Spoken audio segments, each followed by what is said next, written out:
Bonjour à tous, merci d'être avec nous pour cette rencontre qui me fait immensément plaisir. Nous sommes très très honorés d'accueillir Bret Easton Ellis aujourd'hui à Nancy, qui est rare et précieux du coup, non seulement pour ses écrits, mais aussi pour sa parole d'une liberté rare, et le livre qu'il a publié récemment, White, qui est un essai, puisqu'on le connaît pour ses romans, mais il nous offre aujourd'hui un essai, en est encore une fois la preuve de cette liberté de parole, cette liberté d'expression dont nous allons parler aujourd'hui, une liberté de parole qui a un prix, auquel Bret Easton Ellis s'est confronté, mais qu'il a, je pense, comment dirais-je, qu'il a réussi à surmonter et à vaincre, probablement grâce à la littérature et à l'art. Il nous en dira plus, je ne veux pas parler aujourd'hui à sa place. Alors Bret Easton Ellis, White, cet essai, me semble-t-il, est notamment le fruit, au-delà de votre vécu, de podcasts que vous faites depuis 2013, une série de podcasts dans lesquels vous avez la possibilité d'interviewer des personnalités qui vous intéressent, notamment du monde du cinéma et de la littérature. Un espace de liberté, justement, dans lequel vous pouvez vous exprimer comme vous l'entendez, loin des dictates des autres médias. Dans ces podcasts, vous avez pour habitude d'interroger les personnes, notamment sur leur enfance, sur la manière dont ils ont grandi. Et si vous le permettez, je vais en faire autant. Il n'y a pas de raison. Je vais commencer par vous demander de nous parler un petit peu d'où vous venez et ce qui a fait peut-être de vous un écrivain. En tout cas, qu'est-ce qui vous a inspiré, qu'est-ce qui vous a fait grandir et amené à être l'écrivain que l'on connaît aujourd'hui mondialement. Vous êtes né à Los Angeles. Vous êtes un enfant des années 70, la fameuse génération X dont vous avez tellement parlé dans vos romans. Et vous avez grandi dans un milieu assez classique, hein, si ma mémoire est bonne, un père agent immobilier, une mère au foyer. Et je m'interroge, qu'est-ce qui a fait que le jeune Bret Easton Ellis, un jour, s'est dit « je vais devenir écrivain ». Quel a été le déclic? Et est-ce que vous vous êtes dit que vous deviendriez écrivain ou est-ce que c'est un accident de parcours? Those are a lot of questions. Many questions. And I hope my answer is not too long. And I've told my translator here that if I do go on too long, to just tap me on the leg and tell me to stop so she can translate, which I know that she will do this dutifully. What a lot of questions in that one question. What made me want to become a writer in the 1970s of Los Angeles? Well, I think two things happened. I think one of them was that I felt like I was an outsider, that I was looking at life on the, how do you say, sidelines. I think a lot of that had to do with the fact that I was gay, and that separates you from the rest of the world. It certainly does. You're only about 4% of the rest of the world. That speaks to you. So you're drawn away from the crowd, from your friends, and you start to see the world, I believe, as it really is. You're not really participating in what the 95% of the world is participating in. You're just on the crowd dealing with the 4%. And I think it made me want to express myself. It made me want to write. And it was a way of not only dealing with some kind of pain, but also trying to understand what it meant to be who I was. Self-exploration. And that is really how writing happened for me, as well as I loved books. I loved reading books, and I wanted to mimic the pleasure that books gave me. Alors, Go ahead, try to do that. Alors, ça fait beaucoup de questions en une, et donc j'ai théoriquement l'autorisation de lui faire un petit signe si jamais il parle trop longtemps. Donc ça fait effectivement beaucoup de questions en une. Qu'est-ce qui, effectivement, dans les années 70 à Los Angeles, m'a donné l'idée de devenir écrivain? Deux choses peut-être. La première, c'est que je me sentais dans une posture d'outsider. J'avais l'impression d'être toujours à la marge, en fait, et de regarder, d'observer le monde plutôt de cette posture, en fait, en étant à la marge du reste reste de la société, sans doute en grande partie parce que déjà je suis gay, donc ça concerne peut-être 4% de la population, ça vous sépare forcément du reste de la foule, et ça vous donne une posture qui vous éloigne un petit peu de ces 95 autres pourcents. Vous ne participez pas de la même manière à ce qui, eux, les concerne et les préoccupe. Et probablement ça m'a donné envie de m'exprimer. Écrire a été une façon pour moi sans doute de traiter, d'affronter une forme de douleur, mais surtout une façon d'essayer de comprendre qui j'étais. Ça a été d'abord une manière d'essayer d'explorer la personne que j'étais. Et puis aussi, en même temps, évidemment, il y avait cet amour des livres. Moi-même, j'aimais lire des livres et ça a fait aussi partie de quelque chose du coup qui m'a donné envie d'imiter le plaisir que j'avais en lisant. As simple as that. C'était simple finalement. Yes, always translate my little quips that I have after that. Donc je dois traduire aussi toutes les petites interruptions. Alors, entre décider d'écrire et écrire, il y a tout un monde. Et surtout, il y a la forme. Vous êtes connu pour une écriture qu'on qualifie de subversive, sans concession, on dit parfois décapante, avec aussi aucune concession en ce qui concerne la violence, la réalité, et parfois même au-delà de la réalité. Qu'est-ce qui définit la forme de votre écriture? Est-ce que cette violence trouve sa source dans des inspirations liées justement à votre contexte, votre enfance, vos références artistiques ou tout simplement un contexte social ou historique? Je lis dans votre livre White, par exemple, que vous aviez une passion pour les films d'horreur. When I was younger, yes, horror movies spoke to me because horror movies suggested an out-of-control reality that I felt was happening within the house I was living in. My father was an alcoholic, and he was somewhat abusive. And we were also in a very peaceful landscape. It was a very nice house. We were in a nice neighborhood. We were in Los Angeles. I went to a private school. Everything on the surface looked kind of like paradise, and yet there was this dark, out-of-control drama swirling through my parents' marriage, certainly my father's anger, and again, his alcoholism. And I think I relate it to horror movies, monster movies, stuff like even Jaws and The Omen, movies like this that suggested there was something completely out of control in the world that you couldn't contain, and that was not explained. I mean, you didn't know why the shark came to Amityville. You couldn't, or the town of Amity. You didn't know why the monster in Halloween was stalking the babysitters, and there was something about them that I related to. I related to the fact that I lived in a kind of mystery too. I didn't understand why in this perfect setting things were falling apart. My parents' marriage was falling apart.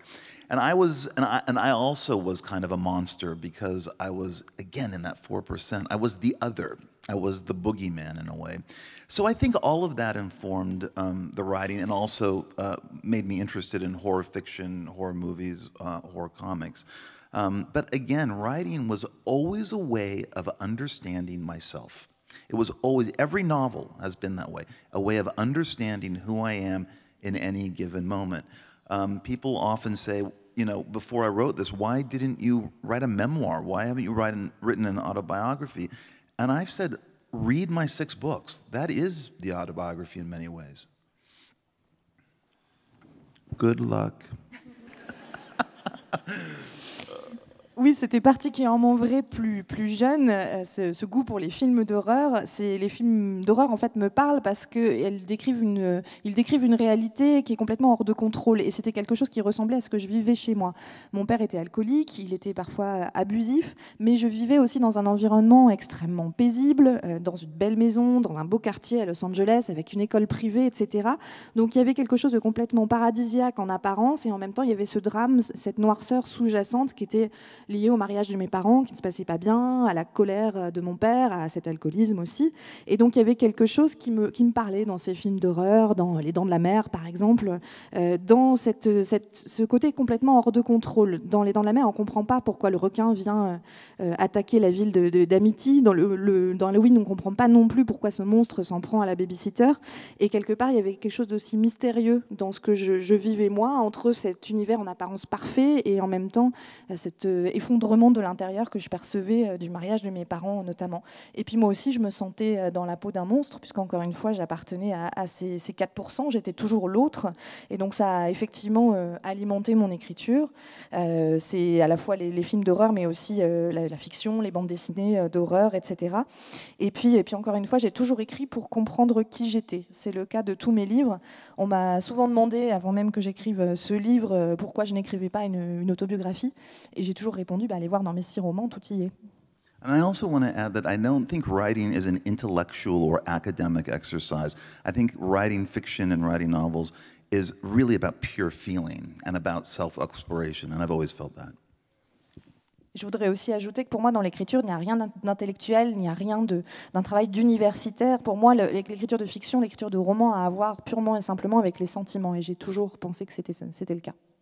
Alors, vous décrivez les années 70 comme une période, ce qui est évidemment vrai, très différente de la manière dont on fait grandir les enfants aujourd'hui. C'est-à-dire que c'est à la fois un espace de très grande liberté, mais peut-être aussi d'inconscience. En tout cas, les enfants sont amenés à être adultes, dites-vous, plus rapidement, puisqu'on ne se soucie pas de ce qui peut les choquer, les inquiéter ou leur faire peur. Vous voyez les films que voient vos parents, vous vivez la même vie que vivent vos parents. Il n'y a pas de dichotomie entre le monde des enfants et le monde des adultes.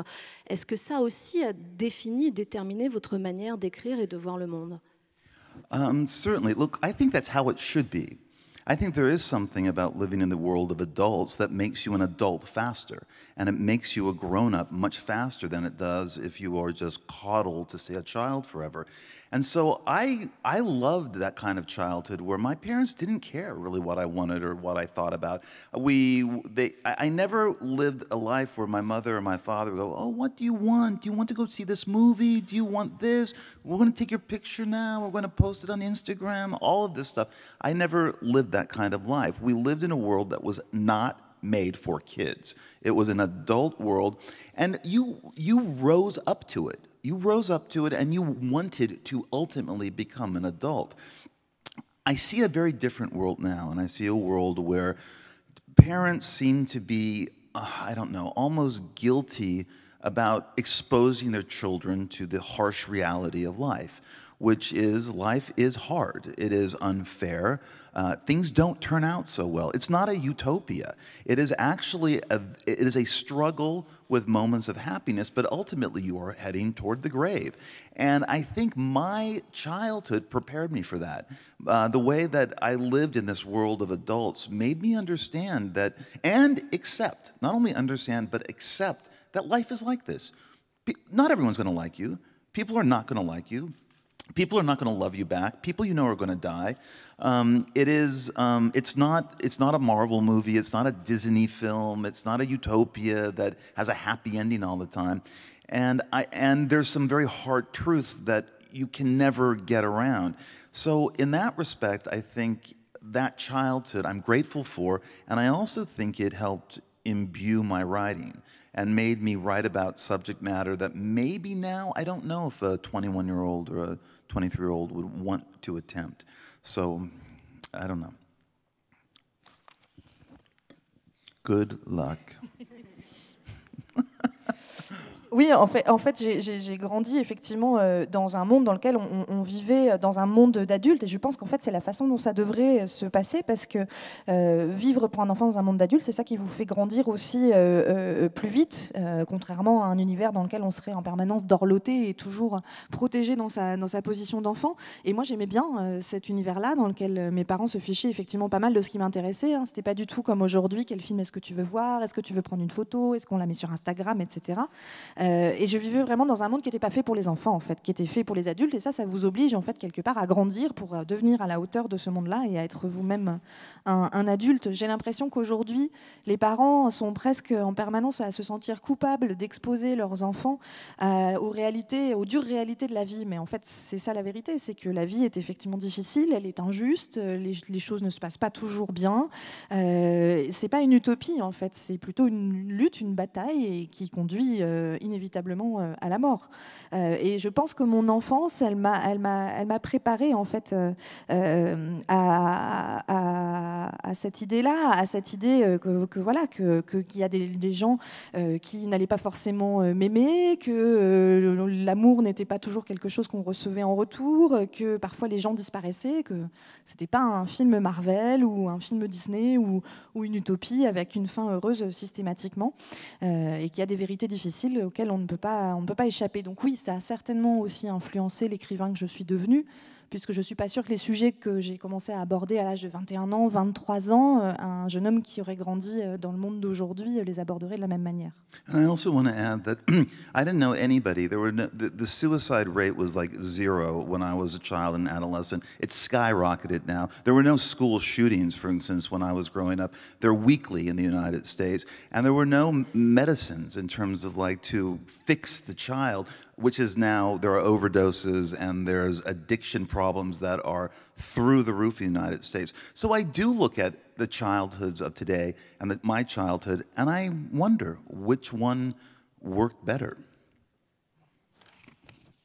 Et je voudrais ajouter aussi que moi, j'ai jamais connu dans mon enfance ou mon adolescence de cas de suicide. Le taux de suicide des jeunes était extrêmement bas, était proche de 0, alors qu'aujourd'hui, il est très très élevé. On n'avait pas non plus de fusillade dans les écoles, alors qu'aujourd'hui, il y en a toutes les semaines aux États-Unis. On n'avait pas non plus inventé tous ces traitements pour essayer de réparer les enfants, les jeunes, qui ont conduit aux problèmes d'overdose et d'addiction qui sont aujourd'hui massifs aux États-Unis. Et donc, je compare ces deux façons de grandir, ces deux façon de mener son enfance, et je me demande laquelle vraiment est la meilleure. Alors, vous venez de l'évoquer, vous avez 21 ans au moment où vous publiez votre premier roman, Moins que zéro, en 1985.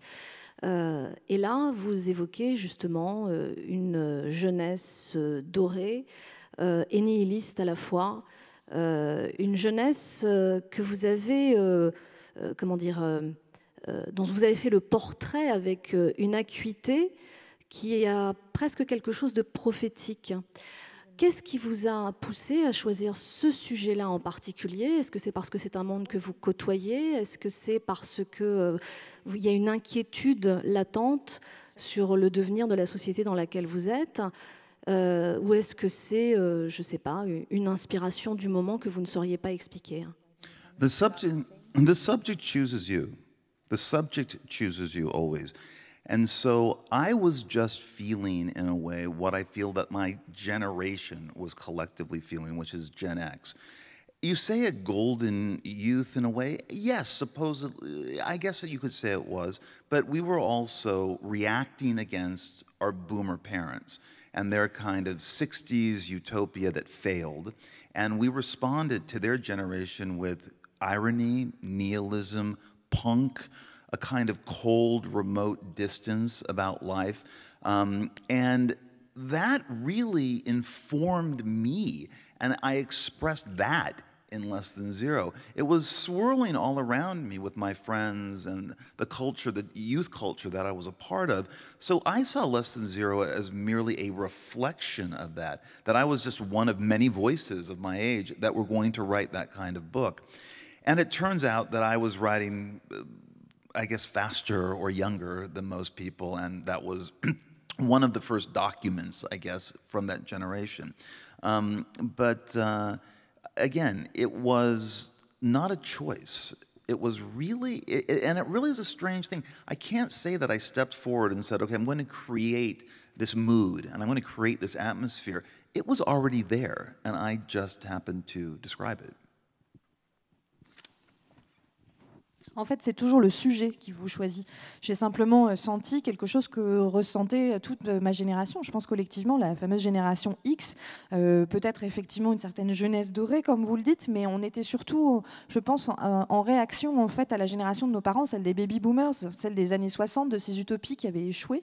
Et on a réagi en fait face à cette génération précédente avec de l'ironie, avec le punk, avec du nihilisme, avec une forme de distanciation assez froide en fait par rapport à la vie. Et ça, c'est effectivement quelque chose qui était vraiment constitutif de la personne que j'étais. Et effectivement, dans Moins que zéro, c'est un reflet en fait de cette culture-là, mais qui était la culture de la jeunesse dans laquelle je baignais en fait pleinement. Et moi, j'étais une voix parmi cette génération-là. En tout cas, c'était mon sentiment au moment où j'écrivais. Peut-être qu'il se trouve que j'ai écrit un peu plus vite ou que j'étais encore un peu plus jeune que les autres. Il s'avère que ça a été un des premiers textes qui documente réellement ce que la vie de cette génération-là.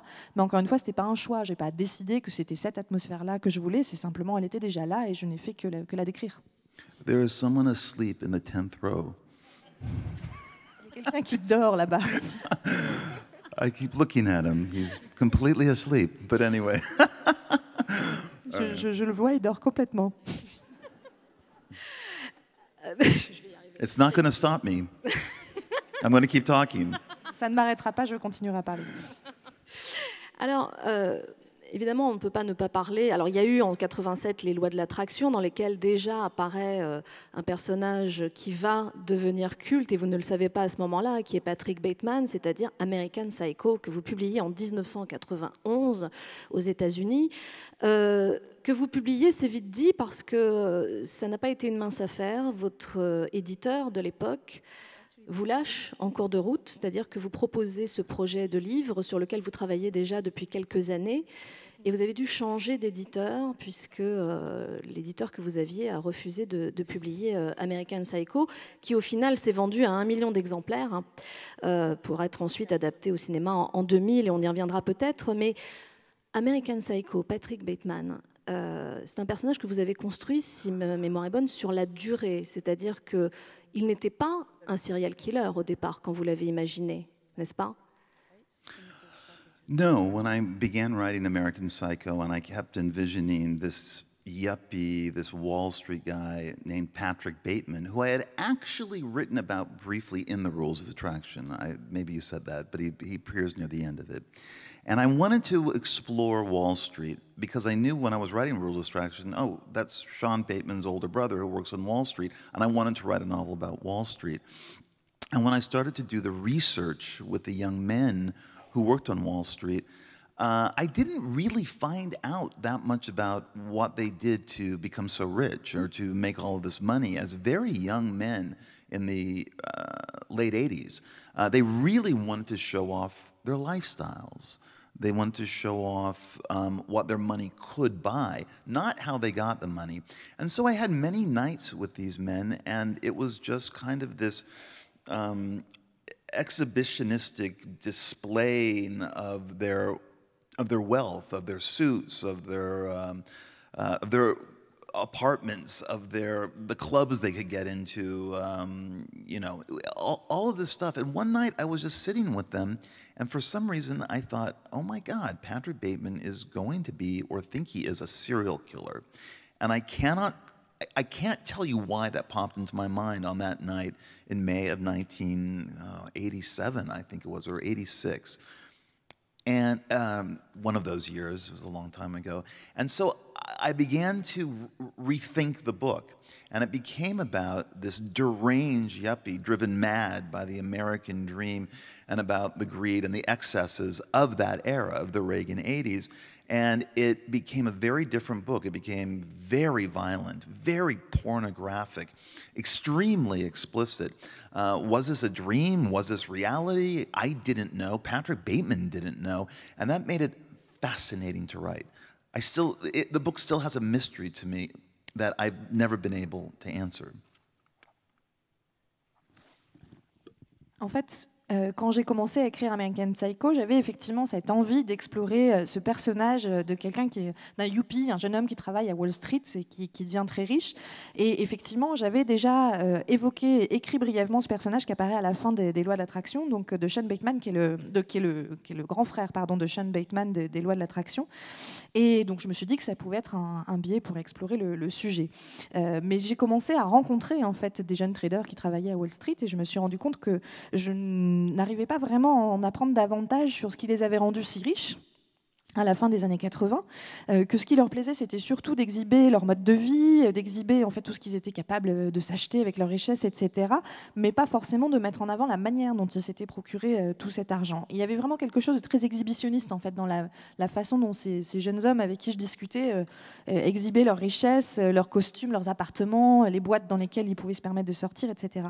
Et j'ai eu un soir avec eux, qui devait être en mai 86 ou 87, je ne sais plus, j'ai réalisé, je ne sais pas pourquoi, mais ça m'est vraiment venu en tête à ce moment-là, que Patrick Bateman serait un personnage de youpi qui serait ou se prendrait pour un serial killer. Je ne sais vraiment pas pourquoi cette idée est apparue, mais c'est à ce moment-là que j'ai commencé à repenser tout le livre pour en faire un personnage de youpi, donc, mais complètement perturbé, dérangé, rendu fou en fait par le rêve américain, par cette avidité de l'ère de Reagan, et c'est devenu un livre complètement différent, extrêmement violent, extrêmement explicite, même pornographique, et on ne sait jamais en fait si on est dans le rêve ou dans la réalité. C'est-à-dire que je ne le sais pas, Patrick Bateman ne le sait pas non plus, et c'est ce qui a rendu le livre particulièrement fascinant à écrire en fait. And because it was so violent and so pornographic and became this fevered dream of this young man's fantasies about trying to break out of a society that he hated, that he loathed, and maybe the only real things were murder, were mutilation, were rape and killing, my publishing house dumped the book. They got rid of the book. They said, we're not publishing this. And another publishing house took it on, and that's what happened in 1990. It was a very difficult moment because I felt that the book was a serious attempt at something. I also thought it was an experimental novel. It was not a novel meant to sell 1 million copies at all. I actually thought my follow-up novel was going to sell 1 million copies and did not sell 1 million copies.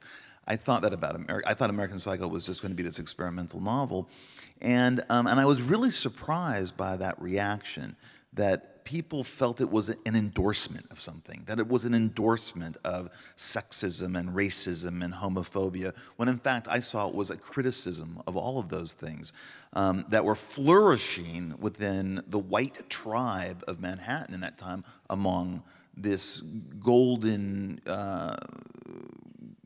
group of young men. So the irony of the book being so offensive because people thought it was an endorsement of something was not lost on me. But we got a better publisher. We got a better publisher to publish the book, and the rest is whatever it is. I'm happy. I'm happy. Et parce que justement, donc, le livre est devenu tellement violent, tellement pornographique, c'est devenu vraiment une espèce de rêve halluciné, de fantasme de ce jeune homme qui déteste en fait la société dans laquelle il vit, qui la méprise et pour qui la meilleure manière de s'échapper et de toucher une forme de réalité, finalement, ça va être le meurtre, ça va être le viol, ça va être la violence, etc. Pour ces raisons-là, mon éditeur effectivement m'a lâché, a refusé le livre, et finalement c'est un autre éditeur qui l'a repris en 1990. Mais ça a été un moment effectivement assez difficile parce que moi je croyais vraiment avoir fait un travail de sérieux pour essayer de m'efforcer de produire quelque chose d'expérimental pour moi. Je ne m'attendais pas du tout à vendre des millions d'exemplaires de ce roman-là. En fait, je pensais que le suivant serait beaucoup plus vendable. Et en fait, j'ai été extrêmement surpris de la réaction à ce livre-là. Et surtout, ce qui a été extrêmement surprenant pour moi, c'est que beaucoup de gens ont pensé que c'était une façon de soutenir en fait, ce genre de comportement violent, la xénophobie, le racisme, etc., le sexisme qu'il pouvait y avoir dans le livre, alors que c'était tout le contraire, c'était une critique en fait de tous ces travers qui effectivement marquaient cette espèce de jeune caste de riches blancs qui était effectivement extrêmement sexiste, etc. Donc ça a été extrêmement ironique à vivre, mais j'ai finalement continué à travailler avec un meilleur éditeur, et puis le reste est ce qu'il est, et moi, ça va, je suis heureux. I think the man in the 10th row is dead. L'homme qui dormait est peut-être mort, en fait.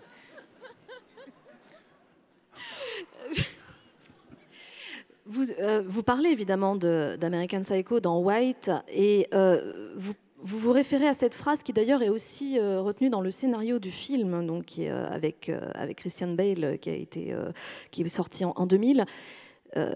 Patrick Bateman dit « Je veux m'insérer ». Et cette phrase me semble absolument déchirante, venant de lui en particulier. Je veux m'insérer. Parce que vous venez de dire justement tout son rejet de la société, tout son dégoût de cette société. Et pourtant, quand il ouvre la bouche pour s'adresser aux autres, il dit « je veux m'insérer ». Est-ce que, peut-être que je fais de la psychologie de bas étage et vous me pardonnerez par avance, mais est-ce que ce livre raconte comment finalement, à vouloir s'insérer à tout prix, on devient fou, et que peut-être la vraie solution, c'est de ne pas chercher à s'insérer dans la société? I felt that way about myself. I moved to New York as a somewhat successful young man. I had published Less Than Zero, this first novel that was a bestseller. And I'd made some money, and I'd been paid money to write a second novel. So I was in New York, and I was part of this golden youth. I wasn't on Wall Street, but during that kind of yuppie mad era, I was part of that crew. And I should have been happy. I should have been really happy. And I wasn't happy because I didn't like the values of the society I was a part of. Well, you know, what do you do then? I mean, how do you rebel? I guess one way of rebelling was writing American Psycho during that period. And I think American Psycho was a reflection of my unhappiness and my alienation. In many ways, I was Patrick Bateman. And I had the same anger about this society that I thought was filled with false gods, all of this fakery, and everyone was acting out a role. Nothing seemed real, and it was all about ornamentation and surface, and I didn't know where else to go, because where else was there to go? I wanted to fit in. I was a man becoming an adult, and I wanted to fit into this society somehow, but I also was rejecting its values. Now, I think that's a very universal thing, and I think part of the reason why the book has stayed in print for so long is not because of the shocking violence and the shocking pornography. I think it really is because it's about an experience of someone trapped in a society they know is wrong, with the wrong values, and yet they have to live in it anyway and figure out a way to progress through it. And I always thought that was what American Psycho was about. So yes, the I want to fit in line that Patrick Bateman says was certainly me as well. En fait, oui, j'ai ressenti ça. Moi, quand je suis arrivée à New York, j'étais un jeune homme qui avait déjà, en quelque sorte, un certain succès, puisque Moins que Zéro était un best-seller. J'avais déjà été payée pour écrire un deuxième roman. Donc, quelque part, je faisais partie de cette jeunesse dorée à New York. J'ai vécu la grande époque de ces yuppies, de ces golden boys de Wall Street, même si je n'étais pas moi-même à Wall Street. Et j'aurais dû être extrêmement heureux à cette époque-là. Mais en fait, je ne l'étais pas du tout, parce que en fait, je n'aimais pas du tout les valeurs de cette société dont j'étais un membre. Et qu'est-ce qu'on fait dans ces cas-là? Comment se rebeller? Je pense qu'écrire American Psycho a été justement ma manière à moi de me rebeller. C'est le reflet en fait du fait que j'étais malheureux à ce moment-là, que j'avais ce sentiment d'aliénation. Quelque part, Patrick Bateman, c'est aussi moi. C'était une façon, voilà, de dénoncer ces fausses idoles, cette hypocrisie en fait permanente où on joue toujours un rôle, où on est tout le temps dans le culte des apparences, où il n'y a finalement aucune vérité qui s'exprime. C'était vraiment ça que je ressentais. Et en même temps, où aller, j'avais effectivement envie de m'insérer, de m'intégrer. J'étais un jeune homme, un jeune adulte, voilà, et même si je rejetais ces valeurs, j'avais cette volonté quand même de faire partie de ce groupe. Et ça, c'est quelque chose d'extrêmement universel, me semble-t-il. Et je pense que c'est même une des raisons pour lesquelles ce livre continue à être réimprimé et à être lu.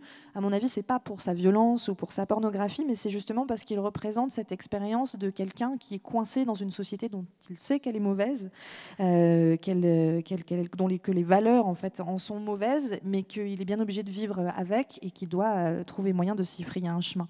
Donc oui, Patrick Bateman, c'est aussi un peu moi. Si vous le permettez, Bret Easton Ellis, je vais lire un extrait de White. Si vous êtes une personne blanche, intelligente, et qu'il vous arrive d'être à ce point traumatisé que vous vous définissez vous-même dans la conversation comme victime rescapée, vous devriez entrer en contact avec le Centre national pour les victimes et demander de l'aide. Si vous êtes un adulte blanc qui ne peut pas lire Shakespeare ou Melville ou encore Toni Morrison parce que cela pourrait déclencher quelque chose de pénible et que ces textes pourraient nuire à votre espoir de vous définir par votre victimisation, vous avez besoin de voir un médecin, de vous plonger dans une thérapie par immersion ou de prendre des médicaments.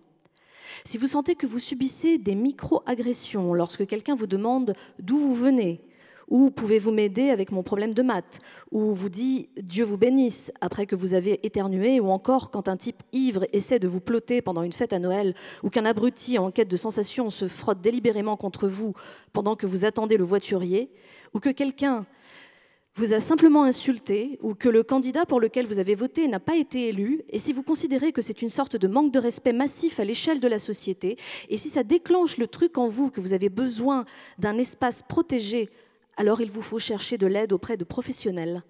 Si vous êtes affligé par un traumatisme qui s'est produit des années auparavant et qu'il fait toujours partie de vous des années plus tard, vous êtes probablement toujours malade et vous avez besoin d'un traitement. Mais se poser en victime est comme une drogue. Vous vous sentez délicieusement bien, vous obtenez tant d'attention de la part des autres. En fait, cela vous définit, vous vous sentez en vie, et même important, alors que vous exhibez vos prétendues blessures afin que les gens puissent les lécher. Est-ce qu'elles n'ont pas un goût exquis ? Cette vaste épidémie de la victimisation de soi qui vous pousse à vous définir vous-même essentiellement par le biais d'une chose mauvaise, un traumatisme qui a eu lieu dans le passé et que vous avez laissé vous définir, est en réalité une maladie. It sounds so much better in French. So much better. Ça sonne vraiment beaucoup mieux en français. J'ai choisi cet extrait pour vraiment rentrer me semble-t-il, dans le vif du sujet, puisque parmi les grandes lignes de ce livre, vous vous insurgez contre le culte de la victimisation dans ce livre. La question est la suivante. D'abord, qu'est-ce qui a déclenché finalement, puisque vous disiez tout à l'heure que si on veut savoir des choses sur moi, je n'ai pas besoin d'écrire mes mémoires, vous pouvez lire mes romans, mais malgré tout, au bout du 6e roman, vous décidez d'écrire White et de vous exprimer en tant que Bret Easton Ellis à travers des mémoires. Qu'est-ce qui est l'élément déclencheur et cette nécessité d'écrire de façon très explicite votre positionnement vis-à-vis de la société dans laquelle vous vivez ? I never thought I was going to write more than five or six novels. I had wanted to be a filmmaker, and I had grown up in LA thinking I was going to be a filmmaker with my friends. But I was also writing, and I was writing Less Than Zero, and I had moved to college, and I was also working on The Rules of Attraction. But I thought that was going to be it, and then I realized, no, I want to write a novel set on Wall Street. And then I wanted to write something about the fashion industry and celebrity, which was Glamorama. And then I wanted to write a horror novel about a writer in a haunted house. That was Lunar Park. That was it. Those were the 5 books I was going to write. That was my project. And it just took a very, very long time to complete those novels. It took something like 25 years. And then I wanted to get into film and direct scripts that I'd written. And what happened was I finished the books, and when I got back into the movie industry had changed in many ways. It was no longer the movie industry that I grew up with, and the kinds of films that I wanted to make were not being made anymore. So I did for many years. I mean, I haven't published a novel in 10 years. This is the first thing that I've published as a writer in 10 years. And during those years, I was writing TV shows that I wanted to get made. Sometimes I was writing an entire season of a TV show. And I'm not complaining. I was well paid to do all of this. It wasn't as if it was grueling work. It was work that I wanted to do. And I had great TV shows that never got made. And I had scripts for movies that never got made. And about 2 years ago, my agent and my publisher asked me, do you want to collect your nonfiction that you've written over the past 30 years into a book? And I looked at the nonfiction that I'd written, and I said, no, it's not good. I don't like most of it. I like 4 or 5 pieces. And then they mentioned my podcast. I have a podcast called the Bret Easton Ellis Podcast, which is on Patreon. You can subscribe to it. And they said, you have these very long monologues where you talk about culture and film and television that start the podcast off about 40 minutes.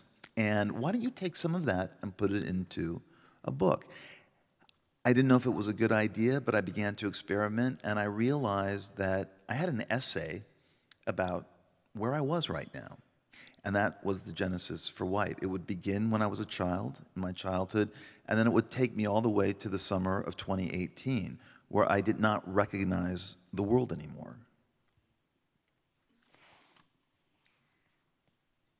But it has a happy ending. En fait, j'ai jamais pensé écrire plus de 5 ou 6 romans. Au départ, moi, je voulais être cinéaste. J'ai grandi à Los Angeles et avec mes copains, on se disait qu'on serait dans le cinéma quand on serait grand. Mais j'ai aussi commencé à écrire. J'ai publié Moins que zéro. Puis ensuite, je suis allée à l'université. J'ai commencé à écrire Les lois d'attraction. Et puis, les choses se sont enchaînées. J'ai voulu écrire un roman sur Wall Street. J'ai voulu ensuite écrire un roman qui parlerait de la mode, du monde, de l'univers des célébrités. Ça a été Glamorama. Ensuite, j'ai voulu écrire un roman d'horreur. Ça a été Lunar Park. Et puis voilà, ça m'a pris longtemps en fait pour terminer ces 5 romans, donc ça m'a pris 25 ans. Et une fois que j'ai écrit tous les romans que j'avais eu envie d'écrire, je suis revenue à ce monde du cinéma. J'avais envie de réaliser des films, j'avais envie de diriger des scénarios que j'aurais écrits. Sauf qu'en fait, quand je suis revenue dans ce secteur du cinéma, ça avait complètement évolué en fait depuis l'époque où j'étais enfant. Le genre de film que j'avais envie de faire n'était plus le genre de film qui pouvait être produit. Et donc, ça a été une expérience complètement différente. Mais en fait, là, c'est le premier livre que je publie depuis 10 ans. Donc, j'ai travaillé, j'ai écrit énormément de scénarios, notamment de séries télévisées, parfois des saisons entières. J'ai été très bien payée, je ne me plains absolument pas. J'ai écrit des scénarios pour des super séries qui n'ont jamais été réalisées, pour des super projets de films qui n'ont pas été réalisés non plus. Mais c'est seulement il y a 2 ans que mon agent et mon éditeur m'ont proposé en fait de rassembler tout ce que j'avais pu écrire en non-fiction au cours de toutes ces années pour en faire un livre. Et j'ai regardé et je me suis dit que c'était pas une super idée parce qu'en fait il y avait peu finalement de ces textes qui me plaisaient encore, il y en avait beaucoup que je jugeais pas très bons. Et puis alors ils ont suggéré, comme je tiens un podcast dans lequel je fais des longs monologues en fait à chaque épisode autour de la culture, des films, de la télé, etc., de voir si ça pouvait donner un livre. Et j'étais pas très sûre, mais j'ai essayé. Et puis, en fait, j'ai retrouvé un essai aussi, un texte que j'avais écrit sur où est-ce que j'en étais. Et ça a été vraiment à ce moment-là la genèse de ce livre White. Et j'ai su que j'allais donc partir de mon enfance et puis arriver jusqu'à cet été 2018 où je ne me reconnaissais plus dans le monde tel qu'il était. Alors peut-être que la question que j'aurais dû vous poser, c'est pas comment est né ce livre, mais pourquoi les podcasts ? Vous avez été très présent sur Twitter, ça vous a valu quelques déboires, en tout cas des réactions inattendues. Vous ne vous attendiez pas à avoir des réactions aussi virulentes pour quelque chose qui, semble-t-il, en tout cas quand on vous lit dans White, vous semblait assez anodin. Est-ce que les podcasts sont une réaction aux réseaux sociaux ? Et à ce que vous qualifiez, vous dites à un moment donné à propos des réseaux sociaux que le plus grand crime perpétré sur ce nouveau monde est l'éradication de la passion et la réduction au silence de l'individu. Est-ce que c'est en réaction à ça que vous avez fait ces podcasts ? Completely, 100%. The podcast is a way to explain your position fully, to explain your opinions fully, so that there is no way to mistake it for something else, which is what happens on social media and which I learned the hard way being on Twitter, where I thought I was making a point, but it was very easy to turn that around and make it seem like it meant something else. And that was the problem and the tragedy of Twitter in a way, because Twitter started out so fun.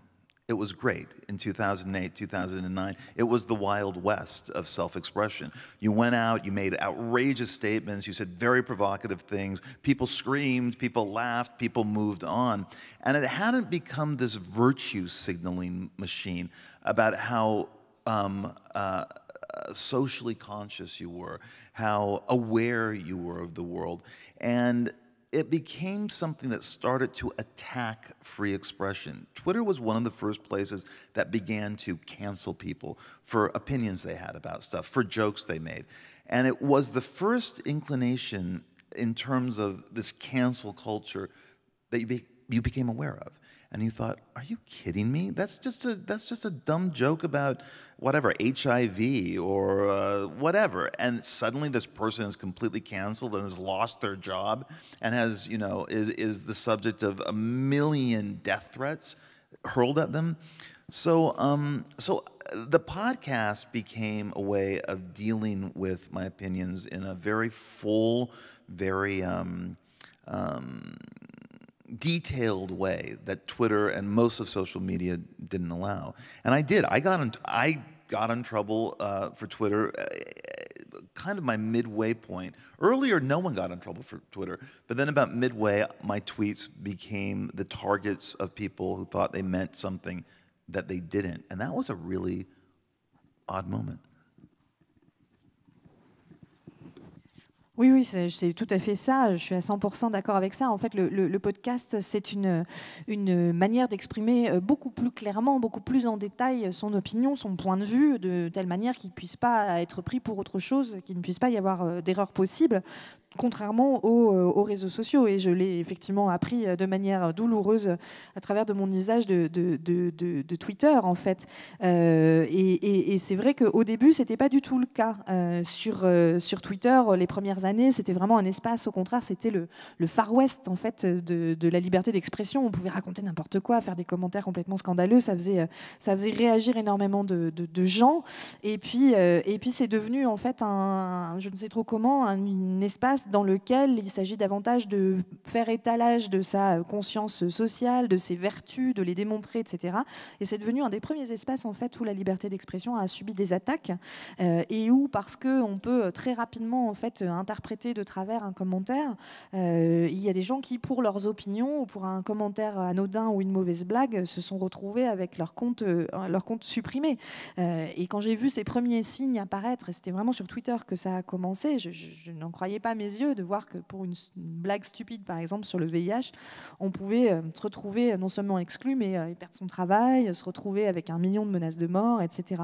Donc c'est vrai que le podcast, c'est complètement l'opposé, puisque ça permet en fait de détailler beaucoup plus, évidemment, ses opinions, de les exprimer de façon qui ne puisse pas être retournée contre vous. Cette expérience-là, je l'ai vécue avec mes tweets, c'est vrai, mais plutôt à mi-parcours, on va dire, dans mon expérience de ce réseau-là, parce qu'au début, c'était très libre, et puis à un moment, j'ai eu ce moment extrêmement étrange, effectivement, où je me suis aperçue que ces petits arguments, ces petits textes pouvaient être utilisés par des gens qui avaient le sentiment que c'était écrit contre eux. But we're talking too much about Twitter because Twitter isn't real. How many people in this audience are even on Twitter? On en parle trop finalement de Twitter parce que c'est même pas une réalité en fait Twitter. Et combien y a-t-il de personnes dans cette salle ce soir qui sont des usagers de Twitter? Nobody. One in the 8th row. Nobody is on Twitter. Oh, there's a couple over there.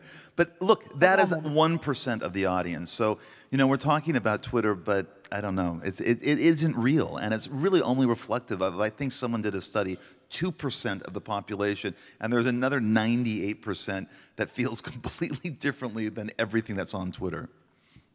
Donc il y a peut-être 1% du public qui lève la main ce soir. Donc on parle énormément de Twitter, mais en fait ça n'a aucune réalité. Je crois qu'il y a une étude qui a été publiée qui dit qu'il y a 2% de la population qui sont sur Twitter, ce qui signifie que 98% de la population ne se reconnaissent absolument pas dans ce qui est exprimé.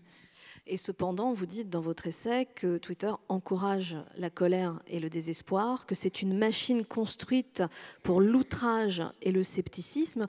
C'est-à-dire que ce qui est très paradoxal, c'est que cette planète virtuelle a quand même d'une certaine façon influencé la planète du réel et la manière de penser. Well, I was saying that not necessarily Twitter. When I talked about the anger that I began to feel about 5 years ago, it was really about social media in general. It wasn't just about Twitter. It was about Facebook. It was about many other social media sites I was on where I began to become annoyed by people's self-righteousness, by this idea that their opinions were so important and that they were so rooted in a kind of like hardcore reality. And that people started to get into arguments over stuff that just seemed so ridiculous that I think they were sitting in a room together, it would never happen. They just like have a drink and then move on to the next topic. There was something about social media that activated negativity, that activated either feelings of insecurity, rage, jealousy, anger, whatever they were. And it became very apparent to me at a certain point that it was a trap and that social media ultimately was toxic and that it was something that you kind of wanted to avoid and hopefully move back into the world of the analog, of the tactile, and not just live in the world of the digital where you're talking to these avatars who you have no idea who they are or you get into an argument with someone on Facebook alone in your room at 11 o'clock at night with a glass of wine. It's just not, it encourages a kind of despair, I think, ultimately. En fait, ce n'est pas que Twitter. Quand j'ai commencé à voir justement apparaître cette espèce de colère, cette indignation dont je parle, il y a peut-être 5 ans, j'ai vu ça et je parlais de tous les réseaux sociaux. En fait, c'est aussi le cas sur Facebook, c'est aussi le cas sur tous les autres outils qui existent. Il y a cette espèce de sentiment d'avoir toujours raison, cette espèce de fierté morale de son opinion, de l'idée que son opinion est effectivement extrêmement importante, est ancrée dans une réalité extrêmement fixe, et puis surtout des débats et des conversations absolument ridicules qu'on n'aurait jamais de cette manière-là si on était dans la même pièce ensemble, parce que ça se terminerait autour d'un verre et puis on passerait à autre chose. Il y a quelque chose en fait dans les réseaux sociaux qui active une forme de négativité, qui active une forme d'insécurité aussi chez les gens, un malaise, une forme de rage, une forme de jalousie, une forme de colère. Et en fait, à un moment, ça m'est devenu vraiment apparent que tout ça, c'était un piège et qu'en fait, les réseaux sociaux étaient complètement toxiques et qu'il valait mieux les éviter et revenir complètement à l'analogique, c'est-à-dire à quelque chose de tactile, de palpable, et pas dans ce monde numérique où on se retrouve finalement à répondre aux commentaires de gens qu'on n'a jamais vus, à avoir un débat et à s'engueuler sur Facebook seul chez soi le soir avec un verre de vin. Je pense qu'il y a quelque chose vraiment qui encourage le désespoir là-dedans. Or maybe I'm just a big drama queen. Peut-être que je suis juste quelqu'un qui a tendance à dramatiser, une drama queen, on dit. Alors, il y a un passage très intéressant sur les acteurs, dont vous parlez d'ailleurs avec beaucoup de tendresse pour leur spécificité, on va dire, psychologique et leur besoin de plaire à tout prix. Mais une fois que vous avez décrit justement la psychosynthèse d'un acteur, vous aboutissez d'une certaine façon à la conclusion que d'une certaine manière, nous vivons dans une ère où on est tous un peu des acteurs, c'est-à-dire qu'on est tous habités par cette nécessité de plaire à tout prix. C'est-à-dire ce fameux like, pour en revenir encore aux réseaux sociaux, cette nécessité d'être plaisant, mais donc lisse. On en revient à la question de la pensée unique, et ça conditionne toute une génération, c'est bien ça? Well, yeah, no, of course. I mean, throughout the world, we always are living in a kind of performative reality in a way. I mean, we give different performances for different people. My performance, if you want to call it that, with my mother is very different from my performance with my partner or a performance with a group of guys that I'm going out with. It's just kind of the nature of living in a way, but it's also subtle and it's also kind of real at the same time. The group you're with activates this part of you and you act accordingly. This has been throughout history. I mean, women had to be likable or else they were going to be executed hundreds and hundreds of years ago. If you didn't have a smiling face and this demure, you weren't going to get a husband, you weren't going to get, you were going to be basically, dead. So there's always this performative aspect to our lives. It's gotten worse, though, in a way, this kind of acting to a degree where it's all performance and there is no reality to it. And that social media encourages this kind of exhibitionistic display of wanting to be loved by everyone, wanting to get 100,000 likes, 100,000 people to like your Instagram pic. And so you're actively doing things to get that. You're not just sitting with your mom or a friend and, you're doing the little performative stuff. This is actually creating another you in a way. And that began to bother me in a way and disturb me because it did resemble all the actors that I've known and how they interact with people in their real lives, where it's hard for them not to be actors. And I saw that spilling over into social media and especially among millennials, displaying themselves on social media. Oui, c'est une réalité partout dans le monde, qu'on vit en permanence dans une réalité performative, c'est-à-dire qu'on est en permanence en quelque sorte en train de faire une performance de soi qui va être différente en fonction de la personne à qui on s'adresse. Je ne vais pas livrer la même performance de moi-même, si vous voulez, à ma mère ou à mon compagnon ou quand je sors avec un groupe de copains. Donc ça, c'est la manière dont nous vivons tous. Et le fait d'être avec tel ou tel groupe de personnes va activer différentes facettes et différentes manières pour vous de vous mettre en scène, de vous présenter au monde. Et d'ailleurs, les femmes le savent aussi très bien historiquement. Cette idée de plaire, d'être aimée, c'est quelque chose qui a toujours pesé sur les femmes.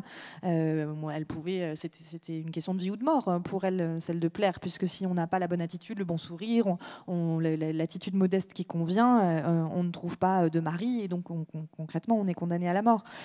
Aujourd'hui, simplement, avec les réseaux sociaux, en fait, c'est poussé jusqu'à un point tel que tout devient performance et qu'il n'y a plus aucune réalité, en fait. Il s'agit réellement de mettre en scène toute sa vie sur Instagram, par exemple, pour obtenir des millions de likes. Et c'est quelque chose qui active un système qui est bien différent de ces petites performances qu'on fait au quotidien, par exemple, auprès de sa maman ou auprès de ses amis, comme je le disais. Les réseaux sociaux, réellement, vous poussent à créer carrément un autre vous, alors que toutes ces petites performances du quotidien, ça reste différents aspects de vous. Et ça me perturbe parce que ça ressemble effectivement au comportement que je vois chez les acteurs que je fréquente, qui ont bien du mal, en fait, à ne pas agir comme des acteurs dans la vraie vie. Et à sortir de cette performance permanente. Et ça touche particulièrement la génération dite des millennials, ceux qui sont nés au tournant du millénaire. Est-ce que ce besoin et cette uniformisation de la pensée pour plaire, pour rentrer dans le moule, le fit-in dont on parlait tout à l'heure avec American Psycho, a, à votre sens, une conséquence sur la production artistique ? Est-ce que ça empêche ou ça contraint les artistes aujourd'hui à s'exprimer différemment ou à s'auto-censurer? Est-ce que vous avez le sentiment qu'il existe une autocensure dans la littérature, dans l'art en général, qui découlerait de cette uniformisation de la pensée? Of course it does, and it does much more so, I think, maybe in America than it does here. I'm not sure if it's reached these shores yet, but certainly we now have a list of rules of how we can and cannot express ourselves. Cultural appropriation is a big no-no, where you cannot stand in the feet of the shoes of another person and write convincingly about them without being attacked. If you want to write about a Muslim girl and you're only half Muslim, there is a huge online community that attacks you, and a publisher will pull the book. A publisher will take the book away. It's a common occurrence in the United States to the degree that we now have in our publishing houses sensitivity readers who go through manuscripts. I mean, this is something out of 1984. This is Orwellian, who go through manuscripts and make sure that there's stuff in it that won't trigger certain segments of the population. And manuscripts are vetted in this way. Certainly, comedians are attacked continuously by the mainstream media if they veer away from the progressive groupthink of the moment. And very boring comedians are extolled for being politically correct, even though their acts are really kind of bad and not good. So we're living in this kind of crazy moment where if you don't follow those rules, you are ignored, you're banished, you're criticized, regardless of how good your art is ideology over aesthetics, which is what I talk about in the book. But why shouldn't they be scared? People get paintings taken down now because they don't fit the right moment or they're considered racist or sexist. Murals are being destroyed in the United States because people can't understand that a depiction of something is not an endorsement. A horrible situation in San Francisco about a mural that was painted in a high school in the 1930s that showed the history of Native Americans in our country. And there is a part of the mural where there's some dead Native Americans on the ground. And the guy who painted it was a left-wing activist. And now in this country, it's considered a racist mural and it has to be taken down. That's just one example of many that's going through the United States right now. So yes, you have people like Judd Apatow and Sarah Silverman, the comedian, actively going on social media and saying self-censoring is good. It's good to self-censor. It's progressive. It's part of where we are as human beings. Isn't it so groovy? I think it's awful, and I think it's a really, really terrible way to live as an artist, because you are not expressing yourself, you're expressing what other people want you to express. And comrade, I'm not living in that society. I just can't do it. I think there's someone dead in the 8th row. Maintenant, il y a un mort au 8e rang aussi. Tout à l'heure, c'était au 10e. Donc oui, bien évidemment, c'est encore plus le cas, je pense beaucoup plus le cas aux États-Unis qu'aujourd'hui, il me semble que ce n'est pas encore tout à fait arrivé ici, mais il y a aujourd'hui une liste de règles sur ce qu'on a le droit d'exprimer ou non. Par exemple, la question de l'appropriation culturelle, c'est quelque chose dont on parle beaucoup aujourd'hui, c'est-à-dire qu'on considérait qu'on ne peut pas essayer de se mettre dans la peau d'un autre personnage, de se mettre à la place d'un autre personnage sans être attaqué si on n'appartient pas soi-même à ce type de communauté. Par exemple, écrire un personnage de jeune fille musulmane, si vous n'êtes qu'à moitié musulman, vous pouvez aujourd'hui faire l'objet de critiques et d'attaques et d'indignation. Et probablement un éditeur aussi ne publiera pas votre livre pour ça. Il y a même quelque chose qui est devenu courant au Canada et aux États-Unis, c'est d'avoir des comités de lecture spéciaux avec des lectures dites à sensibilité, c'est-à-dire des lecteurs qui sont là pour vérifier qu'il n'y a rien dans votre manuscrit qui va déclencher la susceptibilité de telle ou telle communauté. Donc il y a vraiment quelque chose, c'est 1984, hein, c'est assez orwellien, mais c'est vraiment comme ça aujourd'hui que les manuscrits sont aussi contrôlés et vérifiés. Il y a des comiques aujourd'hui qui font l'objet d'attaques parce qu'on estime qu'ils offensent telle ou telle communauté, alors qu'on encense par contre ceux qui sont censés justement obéir au politiquement correct et qui sont généralement les plus ennuyeux et pas forcément les meilleurs. Mais si on ne suit pas les règles, on risque d'être ignoré, on risque d'être critiqué, on risque même d'être exclu. Donc c'est vraiment l'idéologie qui prime sur l'esthétique parce que ça n'a rien à voir avec la qualité des œuvres qui sont produites. C'est ça que j'explique dans le livre. C'est la raison pour laquelle si vous peignez quelque chose aujourd'hui qui est estimé ne pas être en phase avec les valeurs de l'époque, ce ne sera pas exposé, ce ne sera pas vu, et même on va jusqu'à détruire certaines choses. Il y a un cas aujourd'hui terrible à San Francisco avec les fresques murales qui sont typiques de San Francisco. Il y en a une qui a été peinte dans les années 30 et qui retrace l'histoire des Indiens d'Amérique. Et on voit à certains endroits des Indiens morts. Et cette fresque a été peinte à l'époque par un activiste d'extrême gauche. Et aujourd'hui, il est qualifié de raciste et on veut supprimer, on veut effacer cette fresque pour ces raisons-là. Et il y a à côté de ça des artistes comme Judd Apatow, etc., qui se répandent sur Twitter et sur les réseaux sociaux pour dire que l'autocensure c'est formidable, que ça représente un progrès de l'humanité, c'est une avancée et que tout ça c'est super et qu'on devrait se l'appliquer. Moi je trouve ça horrible. Je pense que pour un artiste, pratiquer l'autocensure c'est une manière au contraire de s'exprimer, d'exprimer en fait ce que les autres voudraient que vous exprimiez. Et moi il est hors de question que je vive dans un monde comme celui-là. Est-ce que malgré tout, il reste la volonté, malgré ce contexte, malgré tout ce que vous venez de dire, vous avez toujours la volonté d'écrire, de raconter des histoires, que ce soit d'ailleurs un roman ou une fiction pour la télévision ou pour le cinéma. Est-ce que vous vous sentez d'attaque pour résister à ça, ou à l'inverse, ce livre, White, exprime un ras-le-bol qui ferait que vous n'écririez plus de romans, par exemple? No, not at all. This book is the resistance. This book is the resistance. This is the argument, the pushback against what has been happening. And what has been happening did invigorate me, made me want to put this book together because of what was happening. And it also makes me want to do things like, I think I'm about to write a book that is in the voice of a young woman, a female millennial. And I want to do that.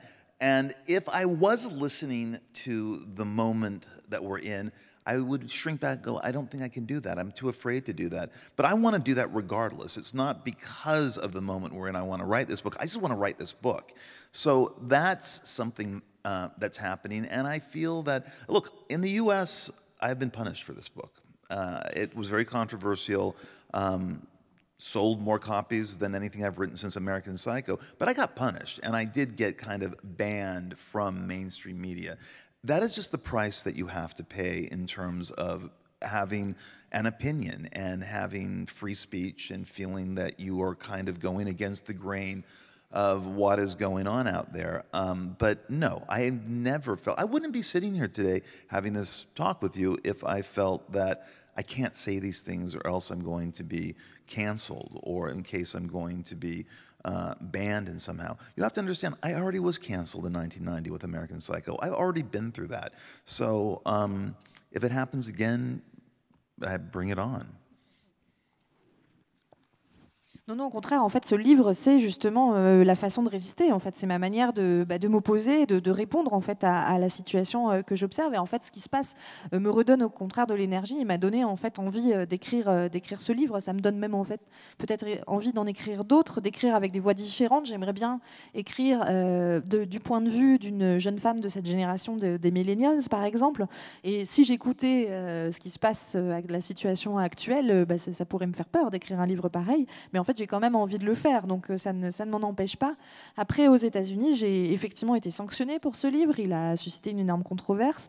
Il a vendu en réalité des millions d'exemplaires, autant que peut-être qu'American Psycho. Enfin, j'en avais pas vendu autant depuis, mais il a effectivement entraîné beaucoup de critiques et mon exclusion de pas mal de médias, etc. Donc ça, c'est le prix à payer quand on est un peu à contre-courant, quand on exprime une opinion, une liberté d'expression.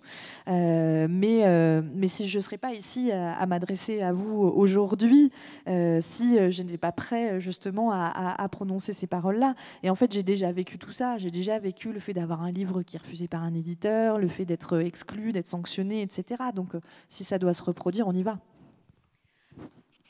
Alors, vous venez de l'évoquer justement, et ce sera ma dernière question, Bret Easton Ellis. Vous avez dit que vous avez déjà vécu la question de la censure avec American Psycho. Est-ce que vous pensez que si vous publiez aujourd'hui American Psycho, il serait publié, ou est-ce que vous seriez à nouveau confronté à un problème de censure ? Et je pense, on ne l'a pas évoqué parce qu'il y aurait tant de choses à dire, je pense à Patrick Bateman dont l'homme culte, celui dont qu'il aurait voulu avoir comme père était je me souviens pas de son nom, comment s'appelle-t-il déjà ? Trump. Patrick Bateman rêvait d'avoir Trump pour père, déjà en 91. Est-ce que vous pensez que ce livre aujourd'hui pourrait être publié ? First of all, and then you can tell the audience what I think. I'm glad we didn't talk about Trump. I'm glad we didn't have to talk about Trump. Always talking about Trump brings the evening down in a way, and the conversation never recovers. So if you brought Trump up in the middle of this conversation, the rest of the evening would have been like, Je voudrais d'abord dire que je suis ravie qu'on n'ait pas parlé de Trump, en fait, parce qu'on n'arrête pas de discuter, de parler de Trump, parce que ce que je constate à chaque fois, c'est que ça casse complètement l'ambiance. La soirée est terminée après, on n'arrive jamais à s'en remettre, en fait, après la soirée est fichue. Donc je suis très content qu'on n'ait pas parlé de Trump ce soir. And I have complicated feelings about Trump. And they've gotten me into trouble as well because I talk about them in this book.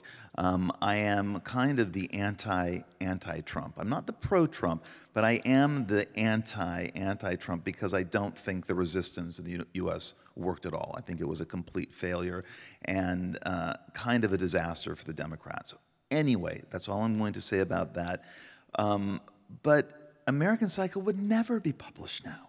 Absolutely not. An editor would be fired for bringing that manuscript into the reading room and disseminate it among other editors. He could be fired. I think millennials would go to human resources and have him kicked out of the publishing house. There's absolutely no way that book would be published now. I don't even think you could publish it online without getting into trouble with people online. And I think part of the problem is endemic to what's going on now in society, which I've talked about, which is that American Psycho is a metaphor. Patrick Bateman is a metaphor. What's going on in the book is a metaphor. People don't do metaphor anymore. People don't get metaphor. People think very literally minded now, and they can't And again, as I've said, they think a depiction of something is an endorsement of something. So if you're joking about racism in American Psycho, and you're joking about sexism, and you're using Patrick Bateman as this kind of foolish character who is racist and sexist and homophobia, and he's stumbling around, and you're using comedy to expose his racism and sexism and homophobia and all of this other stuff, his misogyny, I don't think people would understand that now. I think they would think it is just me pushing out my own racism, my own sexism, my own misogyny. And so that's, in the end, why I don't think it would be published.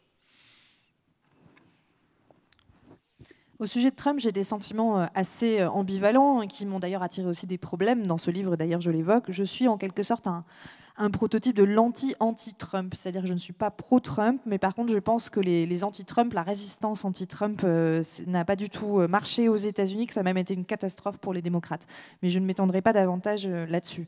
En ce qui concerne American Psycho, non, évidemment que ce serait jamais publié aujourd'hui, et probablement qu'un éditeur qui oserait proposer ce manuscrit en salle de lecture se ferait virer. Il y aurait sans doute des jeunes millennials qui débarqueraient au département des ressources humaines pour s'assurer qu'il soit viré immédiatement. Et je pense qu'on ne pourrait même pas le publier en ligne en fait, sans s'attirer des problèmes. Et à mon avis, ça a trait à un problème qui est vraiment endémique selon moi aujourd'hui, c'est que American Psycho, c'est une métaphore. Le personnage de Patrick Bateman est une métaphore. Tout ce qui s'y passe est une métaphore. Sauf qu'aujourd'hui, les métaphores, c'est plus du tout à la mode et les gens ne les comprennent plus du tout, en fait, ne les perçoivent pas. Et tout est pris de manière extrêmement littérale. C'est-à-dire qu'on pense que quand on décrit quelque chose, c'est une façon de dire qu'on est d'accord avec ça. Et donc aujourd'hui, écrire un personnage comme Patrick Bateman, qui est donc extrêmement raciste, sexiste, qui est complètement dingue, utiliser des ressorts aussi un peu de comédie en fait pour mettre en avant tout ça, ça marcherait pas du tout parce que les gens ne le prendraient pas pour de la comédie. Ils auraient l'impression que Patrick Bateman est une façon d'exprimer mon propre racisme, mon propre sexisme, etc. Donc non, évidemment, ce livre ne pourrait pas être publié aujourd'hui. Heureusement, White est bel et bien publié aux éditions Robert Laffont. Je voulais vous remercier, Bret Easton Ellis, pour cette heure passée avec vous, pour votre générosité, votre sincérité. Il y aurait tant de choses à dire encore, il y aura des frustrations, c'est certain. Il aurait fallu 2, 3, 4 heures pour discuter avec vous, mais c'était déjà énorme. Merci infiniment. Merci à vous, Marguerite Capel, parce que vous en êtes sortie haut la main pour la traduction. Et j'invite les gens à vous retrouver en dédicace et à échanger avec vous le temps voilà, d'un échange, d'un regard et d'un livre. Merci infiniment, Bret Easton Ellis. Thank you. Thank you, everybody.